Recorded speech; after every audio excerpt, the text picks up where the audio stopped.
অসীম সরকার নামে সে এক বিয়াদব। এই বাংলা, এ ভারত, ভাতৃত্বের ভারত, এ ভারতের জমিনে হিন্দু মুসলমান বিগত দিনে কোনো অশান্তি হয়নি। এই কিছু কিছু এমন শয়তান মার্কা আছে যারা আজকে জাতি ভাগ করতে, ঠিক কিনা বলেন? কোরআন কি নিয়ে অপমান করলেন, কুরুচিকর মন্তব্য করলেন। কি মন্তব্য? যে কোরআন শরীফ লিখেছে কজন? 27 জন শয়তান মিলে। এই আপনারা শুনেছেন না শোনেন নাই? যেদিন এই বক্তব্য দেয়, যেদিন এই বক্তব্য দেয়, ওর নদিয়া ডিস্ট্রিক্টে বাড়ি, আমার কাছে ক্যাসেট রয়েছে আমার মোবাইলে। আমার ওই দিনে জলসা ছিল মুর্শিদাবাদ জলঙ্গি ঝাউদিয়া পাড়া, গ্রামটার নাম ঝাউদিয়া। খোদার কসম করে বলছি, আমি স্টেজে ওঠার আগে যখন ফেসবুকে দেখলাম, আমার নিজেকে আর ধরে রাখতে পারি না। কমিটির ছেলেদেরকে ডাকলাম, ভাই এই যে অবস্থা, আমাকে কিছু বলতে হবে, কারণ আমার মুখের দিকে হাজার হাজার আলেমরা তাকিয়ে থাকে। ইনশাআল্লাহ আমাদের একটা সংগঠন রয়েছে, পশ্চিমবঙ্গ ওলামা বোর্ড। কোন রাজনৈতিক সংগঠন না, অরাজনৈতিক সংগঠন। যে সংগঠনের নাম পশ্চিমবঙ্গ ওলামা বোর্ড। যে ওলামা বোর্ডের দক্ষিণ 24 পরগনা জেলা সম্পাদকের দায়িত্বে আমি আছি। শত শত বক্তা রয়েছে আমার এই ওলামা বোর্ডের সাথে। আমি বোঝাতে চাচ্ছি, কোরআনের প্রেমিক যারা হবে, কোরআনের মুহাব্বতের পাগল যারা হবে, কোরআনের বিরোধিতা করলে মুসলমান কিন্তু চুপ করে থাকতে পারবে না। আপনি আমাকে কথা বলে, আপনি আমার আব্বাকে গালি দেন, মুসলমান সব কিছু মেনে নেবে, কিন্তু মুসলমানের মুস্তাফার উপরে যখন কথা বলবে, মুসলমান এক বিন্দু রক্ত থাকতেও মুসলমান কিন্তু ছেড়ে দেবে না। শুনে রেখে দিন। আপনারা জানেন, আওয়াজ ঠিক আছে? আওয়াজটা ধরে রাখ, আমি জোরে বলছি, আওয়াজটা ভাই। আপনারা জানেন, আমরা সোনাখালী পেট্রোল পাম্প থেকে নিয়ে থানা পর্যন্ত কয়েক মাস আগে আমরা একটা মিটিং করেছিলাম। রাস্তা জানেন কি? জানেন ওলামা বোর্ডের ব্যানার থেকে হয়েছিল। প্রচুর সমাগম মানুষ হয়েছিল। প্রত্যেকটা আন্দোলনে কিন্তু আলহামদুলিল্লাহ আমরা করি। তবে দুঃখের বিষয় কি জানেন? যদি আপনারা আমাদের পাশে না থাকেন, আমরা কাদেরকে নিয়ে এগিয়ে যাব? কাদেরকে নিয়ে? কোরআনের জন্য শয়তান অসীম সরকার বক্তব্য রেখেছেন, 27 জন শয়তান মিলে কোরআন লিখেছেন। কিন্তু কোরআন শরীফের লেখক কে? আল্লাহ। লাউহে মাহফুজে রাখা সংরক্ষিত বাণী, বাল হুয়া কুরআনুন মাজিদুন ফি লাউহিল মাহফুজ। লাউহে মাহফুজে রাখা সংরক্ষিত বাণী, যার নাম কুরআনুন মাজিদ। এমন একটি পবিত্র কালাম, বেদ লিখেছেন পৃথিবীর মানুষ, রামায়ণ লিখেছেন পৃথিবীর মানুষ, গ্রন্থ সাহিব লিখেছেন পৃথিবীর মানুষ, জিন্দাবাস্তা লিখেছেন পৃথিবীর মানুষ, দাতিল লিখেছেন পৃথিবীর মানুষ, দ্য 100 লিখেছেন পৃথিবীর মানুষ। প্রত্যেকটি কিতাব লেখকেরা লেখার আগে না হলে শেষে লিখেছেন, আমাদের এই বই পুস্তক লেখার ভিতরে যদি ভুল হয় বলবেন, পরের সংস্করণে সংশোধন করে নেব, না ঠিক করে নেব। পৃথিবীতে একটা মাত্র গ্রন্থ রয়েছে, কিতাব রয়েছে, যে কিতাবের শুরুতে আল্লাহ পাক চ্যালেঞ্জ করেছেন, ভুল তো দূরের কথা, কোরআনে সন্দেহ বলে কোনো জিনিস কোরআনে নাই। জোরে বলেন, একটু জোরে বলেন। সেই কোরআন আল্লাহ পাক রব্বুল আলামিন তিনি আমাদের কাছে দিয়েছেন। এই কোরআনের হেফাজতের দায়িত্বটা কার? কথা বলেন। ইন্না নাহনু নাযালনা যিকরা ওয়া ইন্না লাহু লাহাফিজুন। আল্লাহ পাক রব্বুল আলামিন জানিয়ে দিলেন, ও পৃথিবীর মানুষেরা, আমি আল্লাহ পাক তোমাদিগকে জানিয়ে দিলাম, আমি আল্লাহ যে কালামুল্লাহ শরীফ অবতীর্ণ করেছি, আমি আল্লাহ যে কোরআন শরীফ নাযিল করেছি, এই কোরআনের দায়িত্ব আমি আল্লাহ কারোর দিই নাই। এই কোরআনের হেফাজতের দায়িত্বটা স্বয়ং আমি আল্লাহ, আমি নিজেই নিয়ে নিয়েছি। কে দায়িত্ব নিলেন? মহান রব্বে কারীম, তিনি তার কোরআনের দায়িত্ব নিলেন। ও জানেরা যুবকেরা, ও কলিজা তোমরা শুনলে অবাক হয়ে যাবে। এই কোরআনের জন্য আল্লাহর নবীকে কত মার খেতে হয়েছে, এই কোরআনের জন্য আল্লাহর নবীর উপরে কত অত্যাচার হয়েছে। নবী আমার আমার কোরআনের দাওয়াত প্রচার করছে, আল্লাহ নবী কলেমার দাওয়াত প্রচার করছে, কিন্তু বেঈমানদের সহ্য হয় না। বেঈমানেরা আল্লাহ নবীর উপরে কত অত্যাচার করেছে। ছোট্ট একটা ওয়াকিয়া মনে পড়ে গেল। ও জনেরা, যুবকেরা, ও আমার কলিজা তোমরা সোনার মানিকেরা, ভালো করে খেয়াল করো। নবী আমার কোনো পরোয়া করলেন না। আল্লাহর নবী এত অত্যাচারের পরে, নবী মার খাওয়ার পরেও আল্লাহর নবী আমার কলেমার দাওয়াত প্রচার করা বন্ধ করেন না। কি গো, নবী কি বন্ধ করেছে? আল্লাহর নবীর উপরে এত অত্যাচার হয়েছে, এত জুলুম হয়েছে, এমন কি আল্লাহ রাসূলের দান্দার মোবারক শহীদ হয়েছে, তারপরে নবী কি কোরআনের দাওয়াত বন্ধ করেছে? কিন্তু আমরা তো বন্ধ করে দিচ্ছি। কোরআনের দাওয়াতের কথা বললে আমরা আসি। এক তরিকে আমাদের বড় আম্মা জান হযরত খাদিজাতুল কুবরা রাদিয়াল্লাহু তাআলা আনহা আল্লাহ নবীকে বললেন, আসসালামু আলাইকা ইয়া রাসূলুল্লাহ, আসসালামু আলাইকা ইয়া হাবিবাল্লাহ। ও জানেরা, যুবকেরা, নবী আমার সালামের জবাব কেন দিলেন? আল্লাহ নবী আমার সালামের জবাব কেন দিলেন? আম্মা জান মা খাদিজাতুল কুবরা রাদিয়াল্লাহু তাআলা আনহা বললেন, ইয়া রাসূলুল্লাহ, ইয়া হাবিবাল্লাহ, হুজুর আমি খাদিজা, হুজুর আমি আপনার কাছে কোন জিনিসের দাবি করি না। হুজুর আজকের একটা জিনিসের দাবি আমি আপনার কাছে করব। হুজুর আপনি কি আমার দাবিটা মেনে নেবেন? হুজুর আপনি কি আমার দাবিটা মানবেন?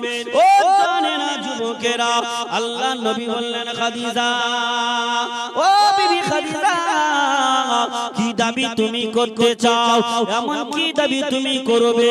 খাদিজা রে, আমি রাসূলুল্লাহ, আমার কাছে কোন জিনিসের দাবি তো করো না। ও বিবি খাদিজা, এমন জিনিসের দাবি তুমি করো যে দাবিটা জানো আমি রাসূলুল্লাহ মানতে পারি। এমন জিনিসের দাবি করো না যে দাবিটা জানো আমি রাসূলুল্লাহ মানতে না পারি। ও বিবি খাদিজা, কি দাবি তুমি করতে চাও? আমাদের বড় আম্মা জান হযরত মা খাদিজাতুল কুবরা রাদিয়াল্লাহু তাআলা আনহা বলেছিলেন, ইয়া রাসূলুল্লাহ, ইয়া হাবিবাল্লাহ, হুজুর আমি খাদিজা আপনার কাছে সোনাদানা দাবি করব না, খাট বিছানা দাবি আমি খাদিজা করব না। ইয়া রাসূলুল্লাহ, ইয়া হাবিবাল্লাহ, টাকা পয়সা দাবি আমি করব না। আল্লাহ নবী বলেছিলেন, খাদিজা, ও বিবি খাদিজা, তাহলে কিসের দাবি তুমি করবে? ইয়া রাসূলুল্লাহ, ইয়া হাবিবাল্লাহ, হুজুর আমি খাদিজা, আমার দাবি হলো এটা, আপনি পৃথিবীর তামাম অলিতে গলিতে কোরআনের দাওয়াত প্রচার করেন, কলেমার দাওয়াত হুজুর আপনি প্রচার করেন। হুজুর পৃথিবীর অলিতে গলিতে কোরআনের দাওয়াত, কালেমার দাওয়াত প্রচার করেন। হুজুর আমি খাদিজা, হুজুর আমি খাদিজা আপনাকে মানা করব না। ইয়া রাসূলুল্লাহ, ইয়া হাবিবাল্লাহ, হুজুর আমি খাদিজা, আমার দাবি হলো এটা, আপনি আবু জাহলের কাছে যাবেন না। কি দাবি করলে? হুজুর আপনি তামাম পৃথিবীর অলিতে গলিতে কোরআনের দাওয়াত প্রচার করেন, কলেমা প্রচার করেন, প্রসার করেন, আমি খাদিজা আপনাকে মানা করব না। নবী আপনার কাছে আমার দাবি হলো একটাই, আপনি আবু জাহলের কাছে যাবেন না। তার কারণ ওই এত বড় বেঈমান, এত বড় কাফের, হুজুর আপনাকে মানবে না, বরঞ্চ আপনাকে আঘাত করবে, মারবে। আপনার আঘাত করলে আমি খাদিজা সহ্য করতে পারবো না। নবী আপনি যাবেন না। আল্লাহ নবী বলেছিলেন, খাদিজা,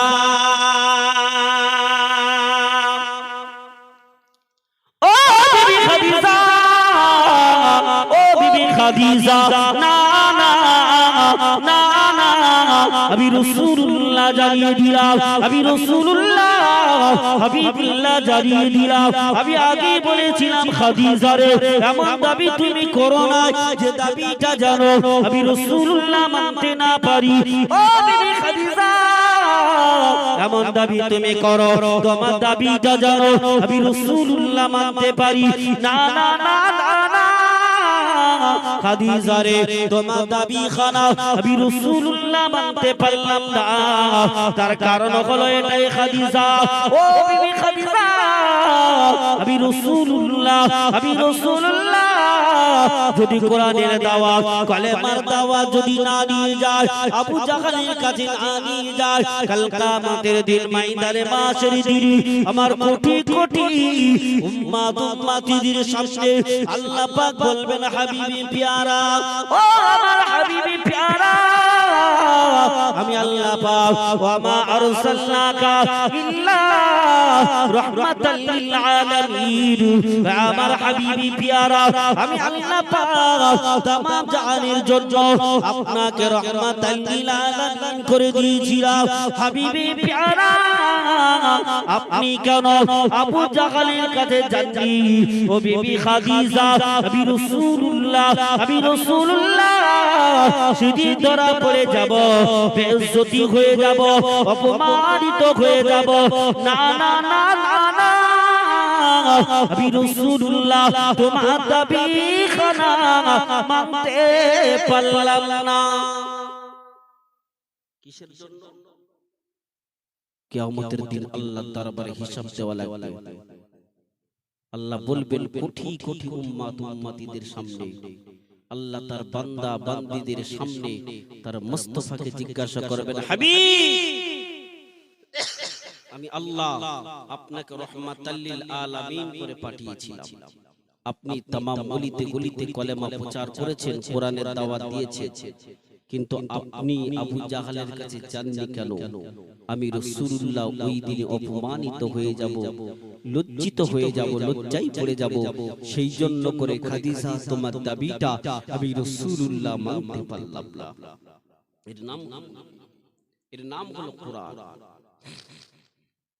আল্লাহ নবী দিন দুনিয়ার বাদশাহ হাবিবুল্লাহ নবী জনাবে মুহাম্মদুর রাসূলুল্লাহ সাল্লাল্লাহু আলাইহি ওয়াসাল্লাম আল্লাহ নবী আমার মা খাদিজাতুল কুবরা রাদিয়াল্লাহু তাআলা আনহাকে বলে আল্লাহ নবী আমার আবু জাহলের বাড়িতে চলে গেলেন গুটি গুটি পায় আল্লাহ নবী পেটে পাথর বাঁধা অবস্থায় ও যুবকেরা ও আমার কলিজার টুকরারা ও আমার সোনাখালী এলাকার বন্ধুরা গভীর মনোযোগ দিয়ে শোনেন আল্লাহ নবী দিন দুনিয়ার বাদশাহ হাবিবুল্লাহ নবী জনাবে মুহাম্মদুর রাসূলুল্লাহ সাল্লাল্লাহু আলাইহি ওয়াসাল্লাম আল্লাহ নবী রাহমাতাল লিল আলামিন আবু জাহলের বাড়িতে হাজির হয়ে গেলেন এ আবু জাহল চাচা জান আবু জাহল কি মেরে দেখে মুহাম্মদ ডাক দিয়েছে এখানে একটা পয়েন্ট বলি আবু জাহল কিন্তু আমার নবীর বংশের নয় কোন সম্পর্ক নয় আপনারা ভাববেন আপনারা প্রশ্ন করবেন তাহলে চাচা বললেন কেন আমরা মুসলমান কি করি কোন বয়স্ক বাবাজি অচেনা মানুষকে দেখলে কি বলি চাচা আসসালামু আলাইকুম বলি কি না তো আমার বাপের ভাই তো নয় কিন্তু আমরা চাচা বলি একটা সম্মানার্থে আমরা চাচা বলি তা নাকি সম্মানার্থে আমরা চাচা বলে ডাকি কিন্তু কলিজার টুকরা সোনার মানিক আমার যেই আল্লাহ রাসূল সাল্লাল্লাহু আলাইহি ওয়াসাল্লাম আবু জাহলকে ডাকলেন আবু জাহল আস্তে আস্তে করে আসলেন আল্লাহর নবীর কাছে এসে বলছেন মুহাম্মদ কি ব্যাপার বাবা হঠাৎ করে আমার বাড়িতে চাচা আমি মুহাম্মদুর রাসূলুল্লাহ সাল্লাল্লাহু আলাইহি ওয়াসাল্লাম আমি মুহাম্মদ আল্লাহর নবী এটা আপনি তো জানেন আমি মুহাম্মদ আপনার কাছে এসেছি কলেমা প্রচারের জন্য চাচা আপনি একবার কলেমা পড়ে নেন আমি মুহাম্মদ কথা দিলাম আপনার জান্নাতে যাওয়ার জন্য সুপারিশের জমিনদার হয়ে গেলাম জোরে বলুন সুবহানাল্লাহ আবু জাহল মুস্কি হেসে বলছে মুহাম্মদ রে তুমি আসলে বাবা আমি কয়েকদিন ধরে চিন্তা ভাবনা করেছি যে আমি তোমার কাছে যাব আর তোমার হাতে হাত দিয়ে কলেমা পড়ে মুসলমান হব আল্লাহ রাসূল আমার অবাক হয়ে গেলেন ব্যাপারটা কি রাসূল ভাবলেন সত্য হয়তো, সত্যি আমি রাসূল আমার কাছে এসে কালেমা পড়ে মুসলমান হবে। আল্লাহ রাসূল আমার এইটাই ভেবে নিয়েছে। আবু জাহল বলছে, মুহাম্মদ একটু দাঁড়াও বাবা, আমাকে একটু ঘরের ভিতর থেকে আসতে দাও, আমি একটু ঘরে যাই, ঘর থেকে আমাকে একটু আসতে দাও। আল্লাহ রাসূল আমার খুশিতে বাগবাগ রাহমাতাল লিল আলামিন ভেবেছেন হয়তো আবু জাহল সত্যিকারের কালেমা পড়ে মুসলমান হয়ে যাবে। এত বড় বেঈমান, এত বড় কাফের আবু জাহল বেঈমান, এত বড় কাফের ঘরের ভিতরে ঢুকে বড় একখানা চাবুক নিয়ে আল্লাহর নবীর কাছে হাজির হয়েছে। এ বাতিজা মুহাম্মদ, ও বাবা মুহাম্মদ, কি বলছিলে বাবা বলো, আর একবার বলো বাবা কি বলছিলে বলো। চাচা আপনি একবার কালেমা পড়ে নেন, আমি মুহাম্মদ আমি আপনার সুপারিশের জমিনদার হয়ে যাব।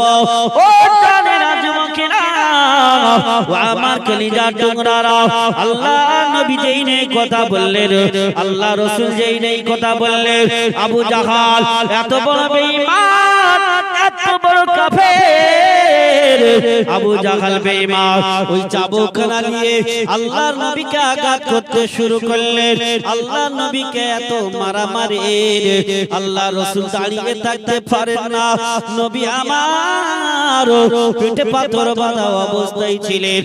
আল্লাহর নবী হাতখানা দিয়ে বলেন, চাচা যান, ও চাচা যান, আপনি আমাকে আর মারবেন না, আমি আপনার কাছ থেকে বিদায় নিয়ে চলে যাচ্ছি। চাচা আপনি মারবেন না, আমি মুহাম্মদ আমার আব্বা পৃথিবীতে না, আমি মুহাম্মদ আমি আমার আব্বাকে দেখি না। চাচা দুনিয়াতে আমার আঘাত বলার কেউ না। ও চাচা যান, আপনি আমাকে আঘাত করবেন না, আপনি আমাকে আর মারবেন না। ও জানেরা যুবকেরা, ও সোনা মানিকেরা, কলিজার টুকরারা, যেই নেই কথা বললেন আবু জাহল বেঈমান আরো জোরে জোরে মারতে শুরু করেছে। ও সোনাখালী এলাকার বন্ধুরা, আল্লাহ নবী আমার বেহুশ হয়ে গেলেন। আল্লাহর হাবিবের সারা শরীর থেকে খুন মোবারক ঝরে ঝরে পড়ে, রক্ত মোবারক ঝরে ঝরে পড়ে। আল্লাহ রাসূল সাল্লাল্লাহু আলাইহি ওয়াসাল্লাম বেহুশ হয়ে গেলেন। আমার নবীর অপরাধ কি? কলেমা পড়া। রাসূলুল্লাহর অপরাধটা কি? কোরআনের দাওয়াত দেওয়া, এটাই হলো অপরাধ। আবু জাহল আমার রাসূলকে মেরে যখন রাসূলুল্লাহ সাল্লাল্লাহু আলাইহি ওয়াসাল্লাম বেহুশ হয়ে গিয়েছে, রাহমাতাল লিল আলামিন নবী যখন বেহুশ হয়ে গেলেন, আবু জাহল ওখান থেকে চলে গেলেন ঘরের ভিতরে। ঘরের ভিতরে কিতাবের ভিতরে লেখা হয়েছে আবু জাহল ঘরের ভিতরে ঢুকে উঁকি মেরে মেরে উঁকি মেরে মেরে দেখছে মুহাম্মদ বেঁচে আছে না মরে গেছে। এত বড় বেঈমান। আর সেই আবু জাহলের বংশ, আবু জাহলের উত্তরসূরি ওই ওয়াসিম সরকার, যে কোরআন ভাববেন যারা কোরআন বিরোধী, যারা কালেমা বিরোধী, যারা ইসলাম বিরোধী, আপনারা ভাববেন তারা আবু জাহলের উত্তরসূরি। আল্লাহ নবী দিন ও দুনিয়ার বাদশাহ হাবিবুল্লাহ নবী জনাবে মুহাম্মদুর রাসূলুল্লাহ সাল্লাল্লাহু আলাইহি ওয়াসাল্লাম, আল্লাহ নবী হোশ ফিরে পেয়েছেন। ও জানেরা যুবকেরা, ও আমার কলিজা তোমরা সোনা মানিকেরা, নবী আমার হোশ ফিরে পেয়েছেন। আল্লাহ নবী আমার ঘেটে ঘেটে আসবেন না, না আল্লাহ নবীর ক্ষমতা নাই। আল্লাহ নবী আমার ঘেটে ঘেটে আসবে, আল্লাহর হাবিবের ক্ষমতা নাই। ও জানেরা যুবকেরা, নবী আমার হামাগুড়ি দিয়ে আল্লাহর নবী আমার আবু জাহলের বাড়ি থেকে ফিরলেন। নবী হামাগুড়ি দিয়ে আল্লাহ নবী আমার বাড়ি আসলেন। দরজায় এসে আওয়াজ করলেন, টোকা দিলেন, খাদিজা, ও বিবি খাদিজা, বিবি খাদিজা রে, আমাদের বড় আম্মা জান হযরত খাদিজাতুল কুবরা রাদিয়াল্লাহু তাআলা আনহা দরজা খানা খুলে দাঁড়িয়ে আছে আল্লাহ নবীকে যেন চিনতে পারেন না এত বাড়া এত আঘাত করেছে আল্লাহ নবী সারা শরীরটা ঝাঁঝরা করে দিয়েছে আল্লাহর হাবিবের সারা শরীরের খুন আর খুন মা খাদিজা যেন চিনতে পারেন না আল্লাহ নবী আমার হাতখানা বাড়িয়ে দিলেন ও বিবি খাদিজা বিবি খাদিজা রে কি ব্যাপার খাদিজা আমি রাসূলুল্লাহ আমার হাতখানা ধরো আমি রাসূলুল্লাহ আমাকে একটু ধরে ফেলো খাদিজা আমি রাসূলুল্লাহ আমাকে একটু কাছে নাও আম্মা জান মা খাদিজাতুল কুবরা রাদিয়াল্লাহু তাআলা আনহা রোনাজারি করে কাঁদেন ইয়া রাসূলুল্লাহ ইয়া হুজুর আমি খাদিজা হুজুর আমি আপনাকে বলেছিলাম হুজুর আপনি तमाम পৃথিবীর অলিতে গলিতে কোরআনের দাওয়াতটা প্রচার করেন হুজুর তাতে কোনো দুঃখ নাই হুজুর আপনি প্রচার করেন কিন্তু আপনি আবু জাহালের কাছে যাবেন না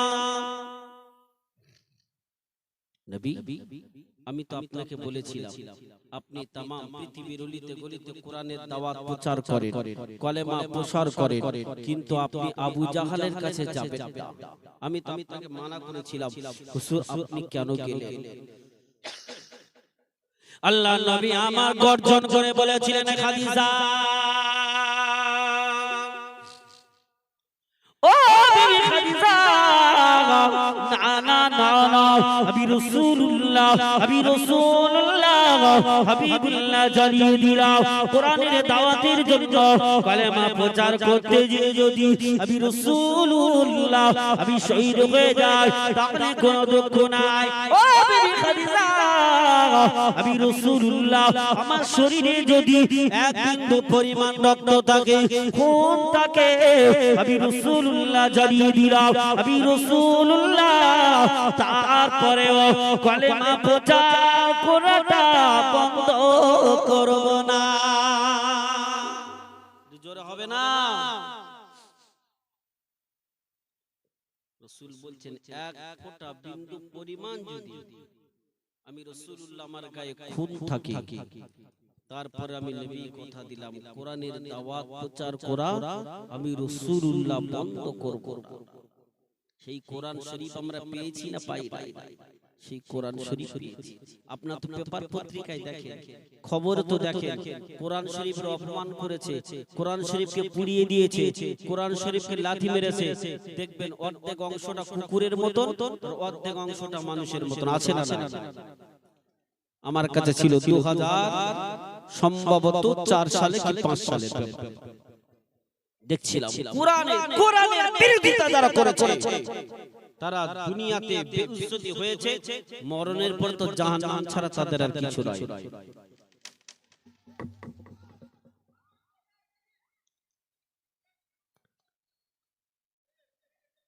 একবার দরুদ শরীফ আল্লাহুম্মা বসো বসাই বাবা এই কি হলো বসো এটা কি হলো কোথায় কি হলো এটা